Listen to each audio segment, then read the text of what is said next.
Hello बच्चा लोग, क्या हाल चाल। मस्त और स्वस्थ। ये है कक्षा 10 का जो हम सीरीज स्टार्ट किए थे, जो कक्षा 10 50 महत्वपूर्ण प्रश्न पत्र। कितना? 50 महत्वपूर्ण प्रश्न पत्र की सीरीज में हम पहुंच चुके हैं।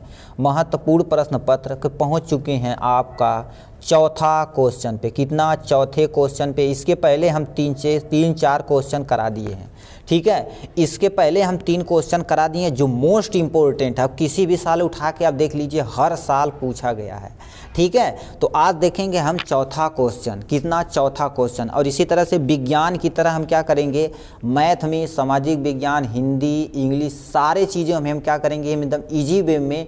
जो ईजी क्वेश्चन नहीं, मतलब जो हर साल पूछा जाएगा, देखो ऐसे ही हर साल पूछा जाएगा, उसे हम क्या करेंगे, इसमें इंक्लूड करेंगे, ठीक। तो आज हम चौथे क्वेश्चन पे देखेंगे खनिज तथा अयस्क में अंतर। क्या? खनिज तथा अयस्क में अंतर, ठीक। आप किसी भी साल का पेपर उठा के देख लीजिए, ये देखिए 2016, 2018, 2019, 2020, 2021, 2023 और इंतज़ार कर रहा है 2023 आपके लिए, ठीक है। तो इसी को हम आज देखेंगे। मान लेते हैं हमें पूरा न क्वेश्चन उठा के दे दे, खनिज किसे कहते हैं, उदाहरण सही समझाइए। 2 नंबर में दे दे तो कैसे सॉल्व करेंगे। या अयस्क किसे कहते हैं, अयस्क किसे कहते हैं, उदाहरण सही समझाइए। तो इन्हीं को हम आज यहाँ से समझेंगे, ठीक। तो सबसे पहले देखते हैं खनिज किसे कहते हैं। खनिज किसे कहते हैं, ध्यान से देखिएगा, ठीक है, क्योंकि ये मोस्ट इम्पोर्टेंट क्वेश्चन है 50 सीरीज वाले में, ठीक है। लिखा है प्रकृति में पृथ्वी के अंदर धातु तथा उनके यौगिक जिस रूप में पाए जाते हैं उन्हें खनिज कहते हैं। मतलब प्रकृति में धरती के अंदर जो भी धातु हो या यौगिक के रूप में कुछ भी यदि चीज़ पाया जाता है उसे क्या बोलते हैं, खनिज बोलते हैं, ठीक। जैसे कहते हैं कोयला ज़मीन के अंदर ही पाया जाता है ना, कोयला हो गया, देखिए यहाँ से, ठीक, कोयला हो गया। लोहा पे आते हैं, लोहा तुम्हारे क्या होता है, धरती के अंदर ही पाए जाते हैं। मोस्ट ऑफ, जैसे कैल्शियम हो गया, यानी कैल्शियम जो पेड़ दिखते हैं, सल्फर हो गया, ये सब सारी चीज़ें क्या धातुओं हैं, ठीक। तो मतलब जो भी धरती के अंदर धातु हो या यौगिक के रूप में पाए जाते हैं उन्हें खनिज कहते हैं। जैसे लोहा हो गया या कोयला हो गया। खनिज समझ में आया। ऐसे आपको सटीक डिफिनेशन लिखनी है और 1-2 एग्जाम्पल लिख देनी है, बस ख़त्म। कि नहीं एग्जामिनर को बहलाने के लिए क्या होता है, बहुत लंबा लिखें, क्योंकि वो पागल नहीं लगता है ना, ठीक। वो तो सटीक टीचर रहते हैं, उन्हें सारी चीज़ें पता रहती। तो क्या आप लिख रहे हैं, क्या चीज़ें लिख रहे हैं, ठीक। तो आप केवल सटीक चीज़ें लिखिए, जिससे आप क्या कर सकते हैं, कम समय में ज़्यादा नंबर आप पा सकें, ठीक है। अब आते हैं अयस्क किसे कहते हैं, ठीक। अयस्क किसे कहते हैं, यहाँ से आप स्टार लगा दीजिए, ठीक, हैशटैग लगा दिए इस पर भी, ठीक है। अयस्क किसे कहते हैं, वे खनिज जिनमें धातु अधिक मात्रा में पाई जाती है।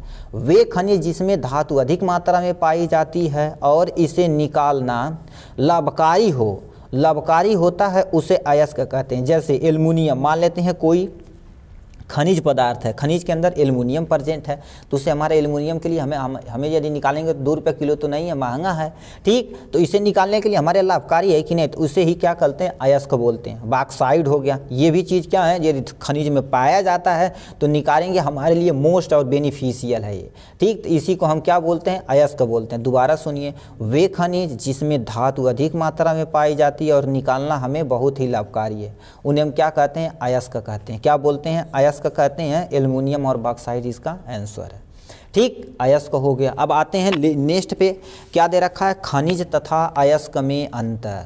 तो देखिए, यदि अंतर पूछे तो यहाँ से जो भी आप डिफिनेशन खनिज का देखें, यहाँ पर भी डिफिनेशन आप लिख सकते हैं, अयस्क का डिफिनेशन लिख सकते हैं, क्योंकि आपका 4-5 पॉइंट यदि लिखेंगे तो एकदम सटीक तरीके से बन जाएगा आपका प्यारा सा आंसर एक, ठीक। किसका, खनिज और अयस्क में अंतर वाले पे, ठीक।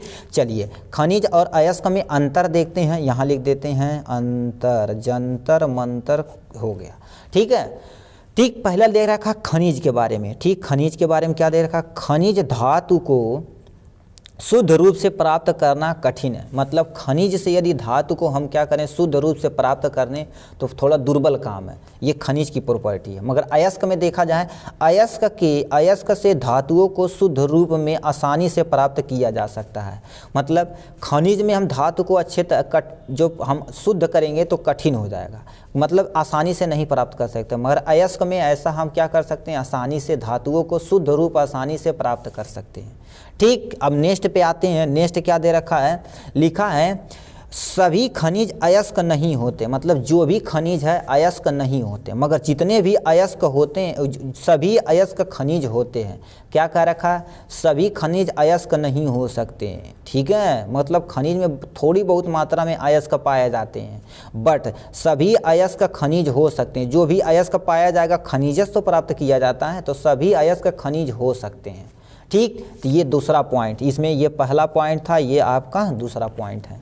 ठीक, नीचे दे रखा है क्या, सभी खनिजों को धातु निष्कर्षण के लिए उपयोग नहीं किया जा सकता, मतलब जितने भी खनिज हैं धातु निष्कर्षण के लिए प्रयोग नहीं किया जा सकता है। ठीक है, क्योंकि खनिज से अयस्कों को निकालना क्या हो, थोड़ा सा दुर्बल काम है, बहुत ज़्यादा हमारे पास क्या है, पैसा लगता है।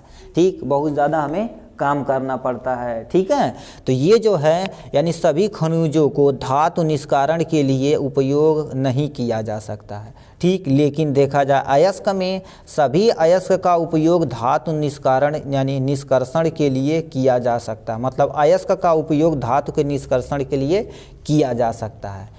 ठीक है, तो ये था इसके खनिज और अयस्क में अंतर, और ऊपर प्यारा सा आपका एक छोटा सा डिफिनेशन है। ठीक है, डिफिनेशन आप यहाँ से स्क्रीनशॉट यहाँ से आप ले लीजिए एक बार, और नीचे हम कर देते हैं, एक बार आप क्या कर दीजिए, इसका स्क्रीनशॉट ले लीजिए, जिससे आपका क्या रहे, एक क्वेश्चन आपका तैयार हो जाए। ठीक, अब मिलेंगे हम विज्ञान की सीरीज में 50 महत्वपूर्ण क्वेश्चन की सीरीज में क्वेश्चन नंबर 5 पे। तब तक के लिए बाय। ठीक है।